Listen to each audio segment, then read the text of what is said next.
तो देखो बच्चों, आज के लेक्चर में हम आज का लास्ट लेक्चर होगा हमारा, और लास्ट लेक्चर में दो डेफिनेशन केवल बची हुई हैं।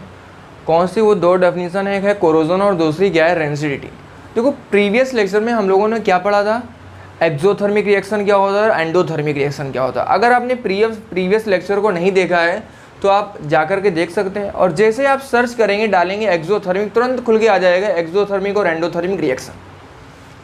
तो आज के लेक्चर में समझेंगे कि कोरोजन क्या होता है, रेंसिडिटी क्या होती है, और यहीं से आपका चैप्टर ये एंड हो जाएगा। और फिर चैप्टर नेक्स्ट डे पे क्या होगा, आपको कुछ क्वेश्चंस मिलेंगे, और क्वेश्चंस के बाद फिर आपका सेकंड चैप्टर स्टार्ट हो जाएगा, एसिड, बेस एंड सॉल्ट। और बच्चों वैसे मैं कोशिश करता हूँ कि आपको पर डे की वीडियो मिले। कुछ टाइम की शॉर्टेज रहती है जिसकी वजह से कभी कभी क्या होता है, वीडियो अपलोड नहीं हो पाती है। लेकिन आपसे थोड़ा एक रिक्वेस्ट है, आप क्या करें, ये वीडियो लेक्चर्स ऐसे बच्चों को शेयर करें जो कोचिंग अफोर्ड नहीं कर सकते हैं। यानी कि जो बच्चे ऐसे हैं, बहुत बच्चे ऐसे हैं जो बहुत दूर से आते हैं और वहाँ पर उन्हें कोचिंग अरेंजमेंट नहीं है। तो ऐसे बच्चों तक ये वीडियो लेक्चर पहुँचाएँ जिससे उनको भी फ्री ऑफ कॉस्ट और साइंस या अदर सब्जेक्ट जो है वो पढ़ने को मिल सकें। तो देखेंगे, चलिए सीखते हैं कोरोजन क्या होता है, रेंसिडिटी क्या होता है। देखो आपके पास भी बुक होनी चाहिए, मेरे पास भी ये बुक है और ये एनसीईआरटी बुक है। तो देखो इसमें एक एक्टिविटी दी गई है 1.1, और ये आपने एक्टिविटी सबसे फर्स्ट चैप्टर में फर्स्ट पेज में आपने पढ़ी भी थी और मैंने बताई भी थी आपको। तो इसमें एक्टिविटी 1.1 गिवन है। इसमें इन्होंने क्या बोला है कि मैग्नीशियम रिबन को लिया है और मैग्नीशियम रिबन को एयर की प्रेजेंस में क्या किया है, हीट किया गया है। तो देखो मैं वो भी बता देता हूँ आपको।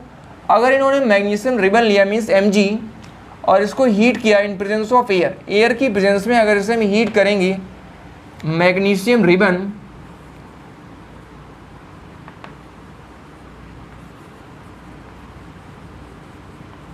देखो मैग्नीशियम एक मेटल होती है जो रिबन के फॉर्म में होता है, मैंने आपको बताया हुआ है। इसको हीट करेंगे, देखो किसी भी मेटल को अगर हीट करते हैं इन प्रेजेंस ऑफ ऑक्सीजन, अब देखो उसे बर्न कर रहे हैं तो बर्न करेंगे तो ये अपने रिस्पेक्टिव मेटल ऑक्साइड में कन्वर्ट हो जाएगा। इट मीन्स क्या आ जाएगा, MgO is magnesium oxide, magnesium oxide का फॉर्मेशन। और ये जो इसका कलर होगा ये वाइट कलर होगा। वाइट कलर,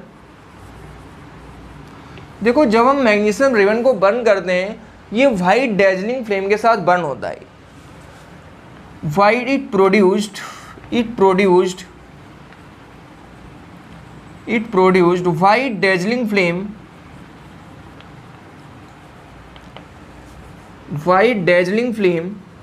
देखो ये वाइट डेजलिंग फ्लेम प्रोड्यूस करता है। कब प्रोड्यूस करता है बच्चों? जब इसे हम क्या करते हैं, बर्न करते हैं। और बर्न किसकी प्रेजेंस में करेंगे? ऑक्सीजन की प्रेजेंस में। अरे भाई किसी को आप जलाएंगे तो जलाने के लिए ऑक्सीजन की रिक्वायरमेंट तो होगी। अगर ऑक्सीजन नहीं है तो क्या वो जलेगा? नहीं जलेगा। तो ये मैग्नीशियम रिबन है और इसको ऑक्सीजन की प्रेजेंस में हम क्या कर रहे हैं, हीट कर रहे हैं, तो मैग्नीशियम ऑक्साइड का फॉर्मेशन होगा। ये वाइट डेजलिंग फ्लेम के साथ बर्न करेगा। चमकीली लो ये प्रोड्यूस करता है जब इसे बर्न करते हैं और वाइट मैग्नीशियम ऑक्साइड में कन्वर्ट हो जाता है। तो यही आपकी एक्टिविटी 1.1 में दी गई है। और देखो अगर आपसे पूछा जाएगा तो ये मैग्नीशियम क्या हो गया, ऑक्सीडाइज हो गया। आप ये भी कह सकते हैं अरे भाई मैग्नीशियम यहाँ पर सिंगल था और सिंगल से किसमें कन्वर्ट हो गया, मैग्नीशियम ऑक्साइड में। इसका मीन्स एडिशन ऑफ ऑक्सीजन। तो ऑक्सीजन यहाँ पर ऐड हुआ तो हम क्या बोल सकते हैं, मैग्नीशियम क्या हुआ, ऑक्सीडाइज। तो बच्चों यहाँ पर मैग्नीशियम ऑक्सीडाइज हुआ। क्यों हुआ मैंने आपको बताया हुआ है। अगर आपको ये नहीं मालूम है, आपने वीडियो लेक्चर नहीं देखा है, तो आप जाकर के देखेंगे। रेडॉक्स रिएक्शन मैंने बताया है, ऑक्सीडेशन और रिडक्शन भी बताया हुआ है। ऑक्सीडाइज होगा, और ये अगर ऑक्सीडाइज होगा तो इसका मीन्स इसका ऑक्सीडेशन भी हुआ है, ऑक्सीडेशन। और जिसका ऑक्सीडेशन होता है उसे हम रिड्यूसिंग एजेंट भी कहते हैं, जिसे RA से रिप्रेजेंट करते हैं। शॉर्ट में बोलते हैं RA मीन्स रिड्यूसिंग एजेंट। तो मैग्नीशियम क्या हो गया, ऑक्सीडाइज हो गया। किस में ऑक्सीडाइज हो गया, MgO में ऑक्सीडाइज हो गया। तो ये आपको एक्टिविटी 1.1 समझ आ गई होगी और पहले भी बताई हुई है मैंने। अब कोरोजन देखते हैं। तो कोरोजन में देखो इन्होंने क्या बताया हुआ है। कोरोजन क्या होता है, कोई भी अगर आयरन का आर्टिकल्स है या मेटल से बने हुए काफ़ी सारे ऐसे आर्टिकल्स होते हैं जो क्या होते हैं भाई, अगर ये न्यू होंगे तो क्या होंगे, ये इनमें शाइनिंग होती है। जैसे आपने देखा होगा अगर आपका आयरन मेटल है, अगर वो न्यू होगा तो उस पर शाइनिंग होती है, चमक होती है। लेकिन अगर उसे कुछ टाइम के लिए एटमॉस्फेयर में क्या कर दिया जाए, लीव कर दिया जाए आफ्टर सम टाइम, तो आफ्टर सम टाइम बाद आप अगर उसे देखेंगे तो उसका जो कलर होगा वो कलर में भी क्या हो जाएगा, चेंज हो जाएगा। यानी कि वो किस कलर में कन्वर्ट हो जाएगा, वो रेडिश ब्राउन कलर में कन्वर्ट हो जाएगा। और ये प्रोसेस जो होता है इसे रस्टिंग ऑफ आयरन कहते हैं। क्या बोलते हैं, रस्टिंग ऑफ आयरन। तो आयरन आर्टिकल्स होते हैं वो शाइनी होते हैं। व्हेन, कब शाइनी होते हैं, जब ये न्यू होते हैं। अगर ये एटमॉस्फेयर के कांटेक्ट में आते हैं तो इसमें रेडिश ब्राउन कलर की एक कोटिंग जम जाती है जिसे रस्टिंग ऑफ आयरन कहते हैं। तो देखो आयरन आर्टिकल्स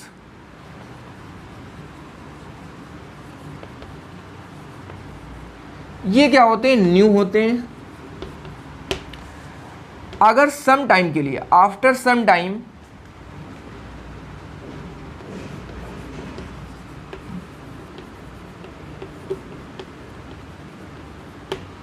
अगर कुछ टाइम के बाद हम इसे देखें और कहाँ पर इसे लीव कर दें, हम एटमॉस्फेयर में इसे छोड़ दें, तो ये क्या हो जाएगा, इस पर एक कोटिंग जम जाती है रेडिश ब्राउन कलर की, रेडिश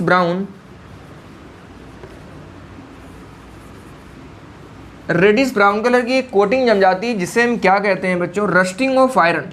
देखो इस शॉर्ट वे से आप समझ सकते हैं आसानी से, और एक लाइन की डेफिनेशन लिख देंगे आसानी से, रस्टिंग ऑफ आयरन,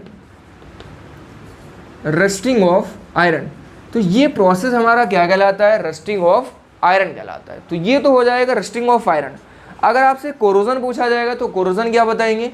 अब देखो कोरोजन क्या होता है, जो मेटल्स होती है, मेटल्स जो होती है व्हेन अट्रैक्टेड, बहुत सारे सब्सटेंस मेटल को क्या करते हैं, अट्रैक्ट करते हैं। क्योंकि देखो मेटल्स जो होती हैं, जैसे आयरन हो गया, कुछ मेटल्स जो होती हैं ये तो रिएक्ट कर जाती हैं, लेकिन कुछ मेटल ऐसे भी हैं जो नेटिव स्टेट में होती हैं, यानी कि फ्री स्टेट में होती हैं, जो रिएक्शन में पार्टिसिपेट नहीं करती। जैसे गोल्ड हो गया, प्लेटिनम हो गया, तो ये मेटल जो होती हैं ये नेटिव स्टेट में होती हैं। आप यहाँ पर लिख सकते हैं गोल्ड, गोल्ड का सिंबल क्या होता है, AU।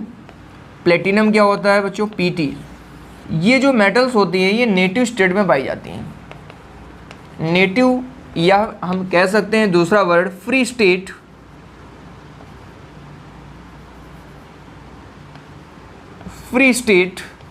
फ्री स्टेट में ये मेटल हमें मिलती हैं। ये रिएक्शन में पार्टिसिपेट करती ही नहीं है, क्योंकि ये क्या होती हैं, ये फ्री स्टेट में मिलती हैं और ये रिएक्शन में पार्टिसिपेट भी नहीं करेंगी। लेकिन अगर आयरन मेटल की बात करें तो आयरन क्या होती है, रिएक्शन में पार्टिसिपेट कर जाती है।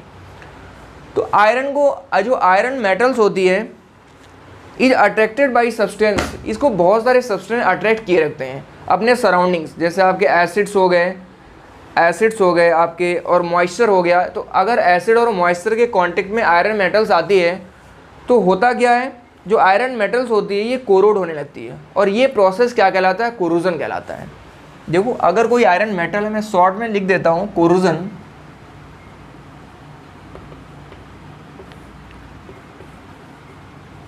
इफ एनी मेटल, और स्पेशली आयरन मेटल की बात करेंगे, आयरन मेटल, तो अगर कोई आयरन मेटल है आपके पास, इफ एनी आयरन मेटल, तो इसको क्या करेंगे हम, अगर ये कांटेक्ट में आएगी, इट कांटेक्ट विथ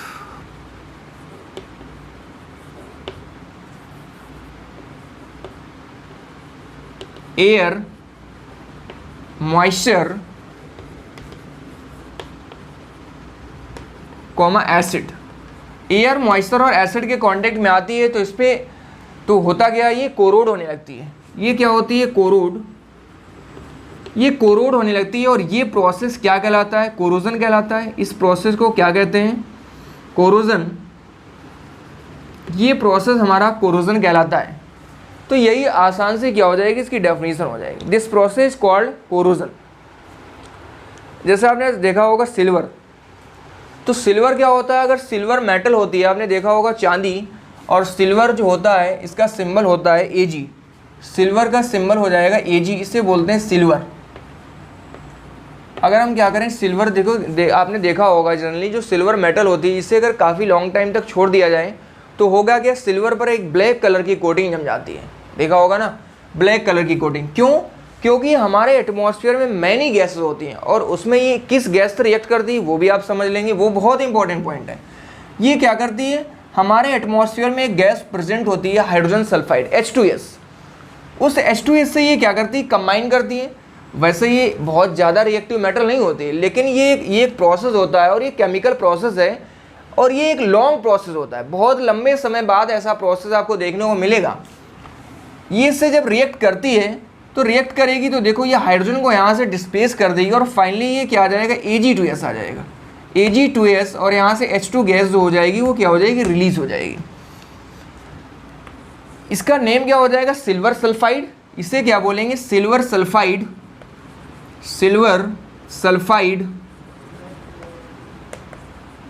ये हमारा क्या हो जाएगा, सिल्वर सल्फाइड हो जाएगा। देखो सल्फाइड आयन क्या होता है मैंने आपको बताया हुआ है। S-2 को क्या कहते हैं, सल्फाइड आयन। सल्फाइड इसे बोलते हैं सल्फाइड आयन। तो ये हमारा क्या हो जाएगा, सल्फाइड आयन हो। तो इसकी प्रेजेंस की वजह से आपसे अगर पूछा जाए, कोई पूछ सकता है, तो चांदी होती है, जो सिल्वर होता है वो ब्लैक क्यों पड़ जाता है, तो आप बताएंगे उसको क्या करता है, हाइड्रोजन सल्फाइड एक गैस होती है जो हमारे एटमॉस्फेयर में प्रेजेंट होती है, उससे वो धीरे धीरे रिएक्ट होने लगता है और रिएक्ट होने के बाद वो सिल्वर सल्फाइड बनाता है। और जो सिल्वर सल्फाइड होता है ये किस कलर का होता है, ब्लैक कलर का। ये ब्लैक कलर का एक कंपाउंड होता है जिसकी वजह से जो आपका सिल्वर मेटल होता है वो क्या होने लगता है, ब्लैक होने लगता है। और जो कॉपर मेटल होगा वो क्या होने लगेगा, ग्रीन होने लगेगा। तो ये इसके क्या हो जाएंगे, ये प्रोसेस क्या कहलाएगा बच्चों, कोरोजन कहलाएगा। और अगर हम इसके प्रिवेंशन की बात करेंगे, कैसे प्रिवेंट कर सकते हैं, तो प्रिवेंशन की बात करेंगे तो मेटल को प्रिवेंट करने के लिए इस पर पेंटिंग की जाती है, ग्रीसिंग, ऑयलिंग, ये इसके प्रिवेंशन हो जाएंगे। कैसे रोका जा सकता है कोरोजन को बचाने के लिए, अगर मेटल पे कोरोजन यानी कि कोरोजन को बचाने के लिए हम किसका यूज़ करेंगे, तो उसको प्रिवेंट करने के लिए हम क्या करते हैं, पेंट करते हैं आयरन के आर्टिकल्स पर, या ग्रीसिंग करते हैं, ऑयलिंग करते हैं, ये इसके प्रिवेंशन हो जाएंगे। आपने देखा होगा ये जो आपका कोरोजन होता है, बहुत सारी आपकी जो बिल्डिंग्स होती हैं, जो आपकी ब्रिज होते हैं, वो अब मेनली क्या होते हैं, उसमें आयरन के आर्टिकल का यूज़ किया जाता है। तो धीरे धीरे क्या होते हैं, वो कोरोड होने लगते हैं। बात समझ आ रही, तो उसका वेट भी कम होने लगता है। इसी वजह से अब जो मोस्टली केसेस हैं वहाँ पर आपने देखा होगा एल्यूमिनियम मेटल का यूज़ किया जाता है। एल्यूमिनियम बहुत ही सॉफ्ट मेटल होती है और उस पर क्या होती है, रस्ट जो है नहीं जमती है, उस पर उसका कोरोजन होता ही नहीं है। तो इस वजह से इसको अब अवॉइड किया जा रहा है आयरन को, और आयरन की जगह एक मेटल यूज़ की जा रही है, एल्यूमिनियम। तो ये आपको समझ आ गया होगा। अब बात करेंगे रेंसिडिटी। देखो लास्ट आपका बचा हुआ है, लास्ट स्टडिंग रेंसिडिटी। देखो रेंसिडिटी क्या होता है, बहुत सारे ऐसे फूड मटेरियल्स आइटम्स होते हैं जो क्या होते हैं, जैसे फैट्स और ऑयल, ये क्या होते हैं, ऑक्सीडाइज हो जाते हैं। ऑक्सीडाइज किसकी प्रेजेंस में होते हैं, ऑक्सीडाइज होते हैं, रेंसिड होते हैं, और इनका टेस्ट और जो टेस्ट होता है या जो स्मेल होती है वो चेंज हो जाती है।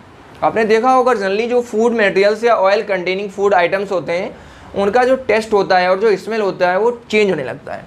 अगर हम बात करें रेंसिडिटी की तो मैं शॉर्ट में बता देता हूँ। रेंसिडिटी, तो इसका प्रिवेंशन लिख लेंगे ना, इसके प्रिवेंशन की अगर बात करेंगे तो प्रिवेंशन में क्या बताएंगे, मैं शॉर्ट में बता देता हूँ। प्रिवेंशन में क्या बताएंगे, ऑयलिंग, ग्रीसिंग,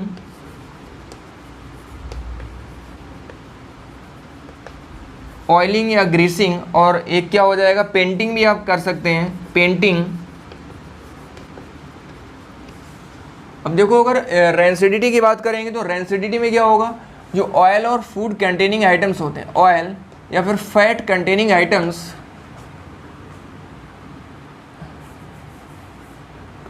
फैट कंटेनिंग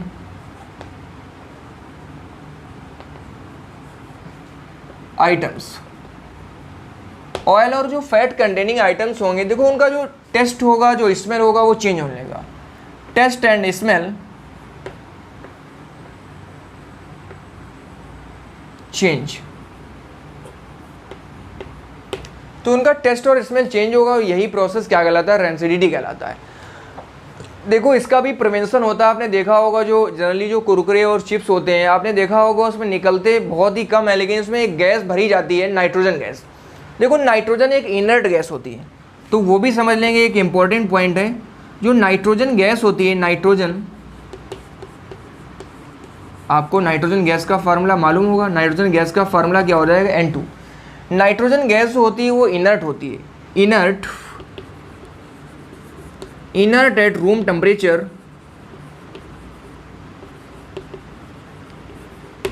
जो आप समझ जाएंगे, मैं इधर लिख रहा हूँ, ये रूम टेम्परेचर पर क्या होती है, इनर्ट होती है। तो इनर्ट होने की वजह से ये क्या करती है, रिएक्शन में पार्टिसिपेट नहीं करती है। इसी वजह से जो कुरकुरे और चिप्स होते हैं उनके पैकेट्स में नाइट्रोजन गैस भरी होती है। नाइट्रोजन का क्या होता है, ऑक्सीडेशन नहीं होता है, जिससे जो उसमें कुरकुरे या चिप्स होते हैं उनका टेस्ट जो होता है वो चेंज नहीं होता है, आपने देखा होगा। लेकिन अगर हम उसे फाड़ के कुछ टाइम के लिए छोड़ दें तो वो ऑक्सीजन से रिएक्ट कर जाता है और जो टेस्ट भी चेंज हो जाता है और स्मेल भी उसकी चेंज हो जाती है। अगर कुछ टाइम के लिए छोड़ दें तो टेस्ट चेंज हो जाएगा। तो ये इसका रीज़न होता है, ये प्रिवेंशन होता है। आपसे अगर पूछा जाएगा तो प्रिवेंशन क्या होगा, हम नाइट्रोजन गैस का यूज़ करेंगे। दूसरा क्या होगा, हम फूड कंटेनिंग या फैट्स कंटेनिंग जो आइटम्स होते हैं उन्हें लो टेम्परेचर पर रखते हैं। आप देखते हैं जो आपने फूड बनाया और बनाने के बाद आप अगर सोच रहे हैं कुछ टाइम के लिए बच जाए तो आप क्या करते हैं, उसको लो टेम्परेचर पर रखते हैं, यानी कि फ्रिज में रख देते हैं। फ्रिज में टेम्परेचर क्या होता है, लो होता है। अब देखो लो टेम्परेचर होने से होगा क्या, जो बैक्टीरिया के rate of reactivity of bacteria वो स्लो हो जाता है। बैक्टीरिया के रिएक्ट करने का जो रेट होता है वो स्लो होता है। जब रेट स्लो हो जाएगा तो जो आपका फूड होगा वो इतनी जल्दी क्या होगा, ख़राब नहीं होगा, उसका टेस्ट ख़राब नहीं होगा इतनी जल्दी। तो ये इसका मेन रीज़न होता है। तो ये इसके प्रिवेंशन के मेथड हो गए। तो बच्चों आज का लेक्चर आपका ये यहाँ से कंप्लीट हो गया और चैप्टर भी यहाँ से आपका ये कंप्लीट होता है। अब इसके कुछ क्वेश्चन भी कर लेंगे, एक वीडियो में मैं आपको सारे क्वेश्चन एनसीईआरटी के बता दूंगा, एक्सप्लेन कर दिए जाएंगे और इसके बाद आपका चैप्टर 2 स्टार्ट हो जाएगा, एसिड बेस एंड सॉल्ट। तो आज के लिए इतना ही, थैंक यू।